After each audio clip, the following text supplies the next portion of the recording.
How we want it to be isn't the way it always is. And today, we're going to be starting the enrollment for the small groups.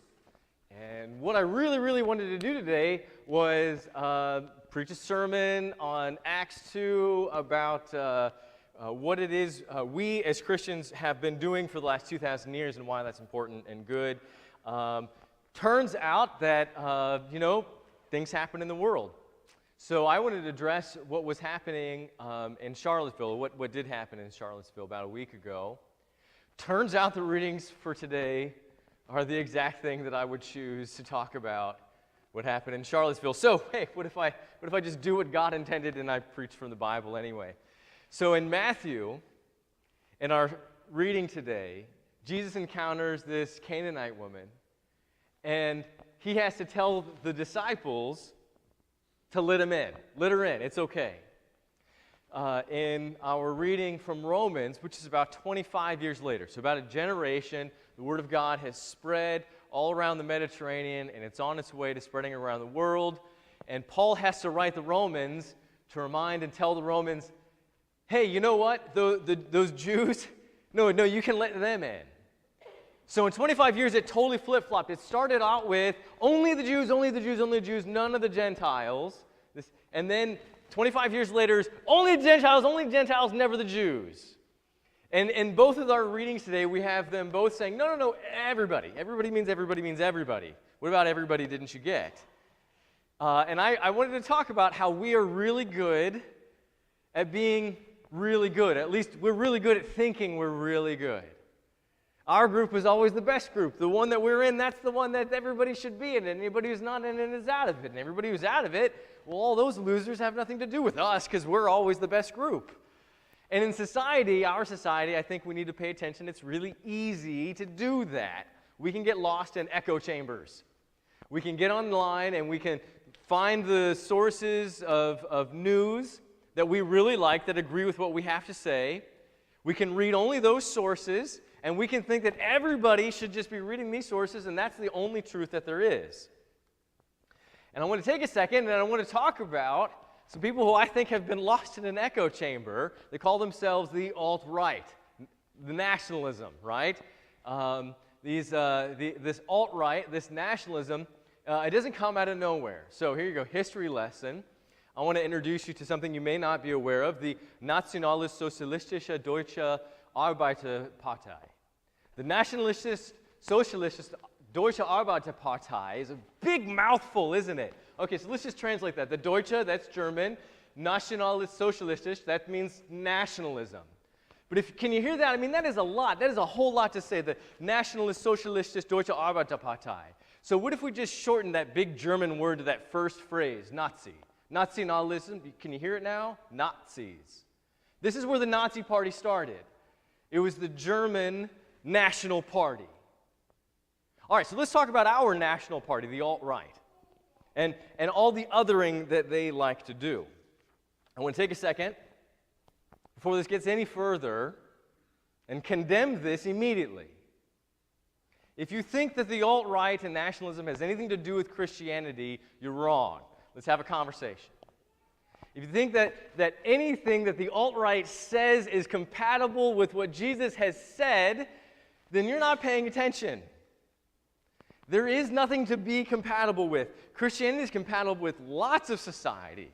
With American understanding of free speech, beautiful thing. As a matter of fact, it's a beautiful thing to have dissenting opinions because the only way you can get out of an echo chamber is if you have free speech, if you have people who are willing to say something that maybe you don't want to hear. So it's really a beautiful thing that we have free speech in America, and Christianity has nothing against free speech. In fact, that's a good thing. But just because you have an opinion doesn't mean you're right.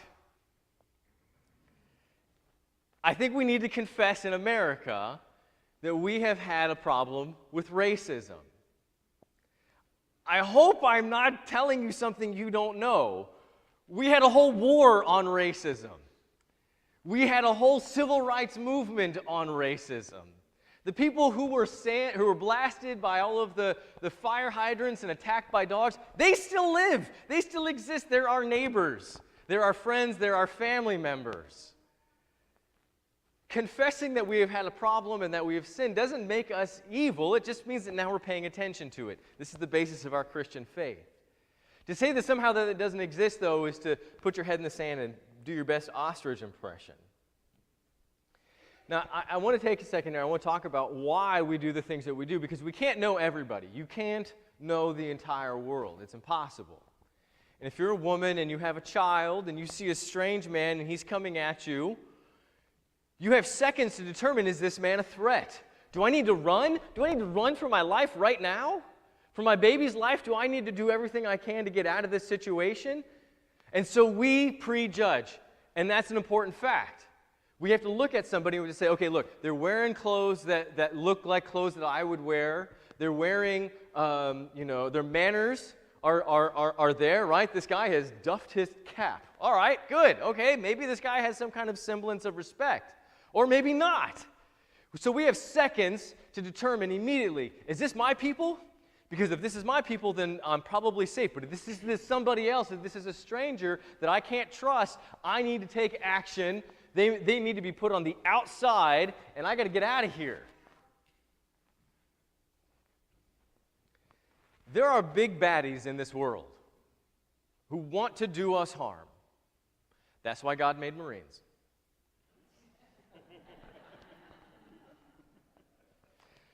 Prejudice tells who's in and who's out in a second, and it can be useful. But it's not always helpful. And it can go awry. If you think that limited information that you have gained by looking at somebody has given you all that you need to know. In our Bible reading today, the Pharisees were telling Jesus that he was wrong because he didn't agree to wash his hands, which was a ritual thing that the Pharisees did before they ate. It didn't have to do with cleanliness, it had to do with ritual purity, because Jesus and everybody else would have gone around the world and they probably would have touched somebody who was impure, like a woman or a Gentile. And so you had to clean the cooties off of you before you ate. And Jesus said, no, stop. By doing that, what you're doing is you're following man-made precepts. That's not in the Bible. You have all just decided that that's something you should do. Your society, your culture has decided that you need to do this. And what's happened is you've gotten so lost in doing this, you don't even know what right is anymore. And the disciples were all behind him like, yeah, you tell them, Jesus, they're wrong. And that's why the Pharisees hated him, because Jesus over and over and over kept trying to tell the Pharisees what really was important, what really is important, what really is important. And they didn't want to hear it. And the disciples ate it up because, of course, they're following this guy who was giving it to them good. Stick it to the man, Jesus. If you think you can judge a person by their skin or their clothing, that's not helpful. And the message of the alt-right is nothing short of evil. Completely and entirely. Jesus said it's not what comes into the person. Evil intent comes out of a person. Murder, fornication, false witness, slander, these are the things that defile a person. And the alt-right doesn't know what defiles a person because they've made up the decision of what defilement is. They've decided the definition of defilement is your skin color, your heritage, some racial quality. That is not what defiles a person. What defiles a person is the hate and venom that they spew. Evil, says the alt-right, is anyone that doesn't look like them. And I want you to hear me. Evil is anybody that acts like the alt-right. What we look like has nothing to do with who we are. Now, our president took some flack because he didn't announce the tax in Charlottesville quick enough. Maybe he should have done that. But I want to take a second. I want you to realize, if you're looking to our president to be your moral guidance, you're going to have a bad time, okay? President is not pastor. Jesus is the perfecter of life, of our faith, of who we are. Jesus is the one who tells us how we're supposed to act, how we're supposed to be. If you're looking to the president to do that, it's not going to work well for you. So I want to reinterpret the Bible for a half a second. I like doing this. This is a fun thing.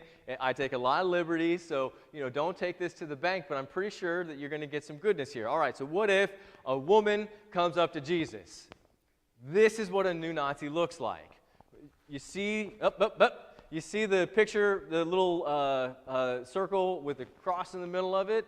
That's a symbol of white power, right? Because if you just put a swastika out there, everybody would know that that's evil. So you have to have a new symbol to rally around, but the message is still the same. A woman comes up and she comes up to Jesus. That's not Jesus. Do you have a picture of a Jesus that might be more authentic? There we go. The man that we follow, the one we call Jesus, would have a hard time getting through TSA.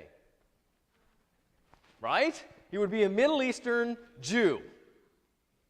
That guy is going to get the body search. So, woman comes up to Jesus, a Jew,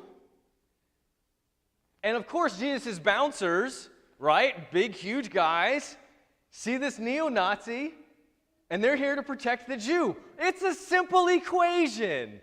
They kick her to the curb. And she says, hey. And Jesus says, look, I'm just here trying to get my love on. I don't want to start anything. Obviously, you're here to start something. I'm not here to start anything. I'm just trying to love. And she says, I know. I want to turn the leaf. I'm not here to start anything. I'm thinking maybe yours is the better way, and I just want to take some baby steps and explore.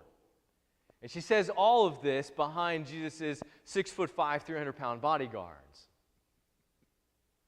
And so Jesus has to push these bodyguards away, and he says, woman, come. And she comes up to him, and he gives her a hug. Baby steps. This Canaanite woman should have, would have, could have been outside the lines. The disciples didn't want to have anything to do with her, and they would have been right. The way the world tells us to act is, look, this is a neo-Nazi, here be a Jew, none of the two should have anything to do with each other, because she's full of hate. And if she gets within arm's reach of him, she's going to stab him with a shank or shoot him or some kind of horrible awfulness, because that's the world we live in. And Jesus says, no, you don't understand. If somebody's looking for God, you don't look at who they are. You look at where they're going to be. If somebody's asking for God, seeking for God, knocking on doors looking for God, you show them God. Because everybody's got to start somewhere, and it has to start in a place that maybe you don't want to be. And if you look for God, you'll receive God. This is what he's trying to tell us, that we all have our problems. And when we look at somebody who has their problems and we judge them on their problems, we're just as bad as those people that we're judging. We're not bringing the love, we are the hate. Because it's hard to be the love. It's hard to be welcoming. It's hard to reach out. It's hard to put Christ first, to be a servant. That woman who came up to Jesus, the Canaanite one, whether she was a neo-Nazi or in Jesus' story, the real one, what do you think her life was like after she encountered such love? I bet it was changed, if only a little bit. What do you think it would have been like if she was denied?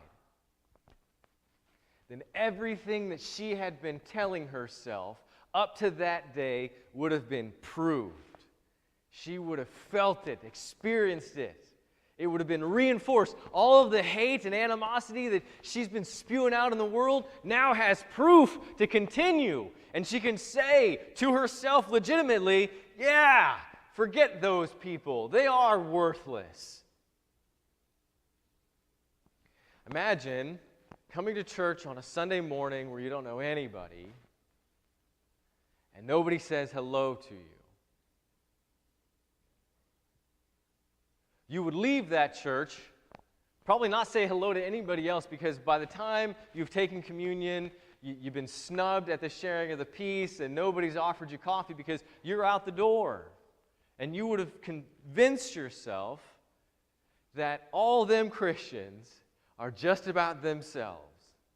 And they don't really have any love. They don't really want to get out of their boxes. They just want to go through their motions and tell themselves that they're good people. I'm convinced that apathy is worse than hate, which is why we are so diligent in building relationships here, relentlessly so. That's why all of that glass is covered with, I think we had 17 people who have decided to open their homes, so that you all might find yourself in a small group to start breaking down. Right? We naturally get into cliques. That's a human thing to do, and a fine thing to do. I'm not knocking that.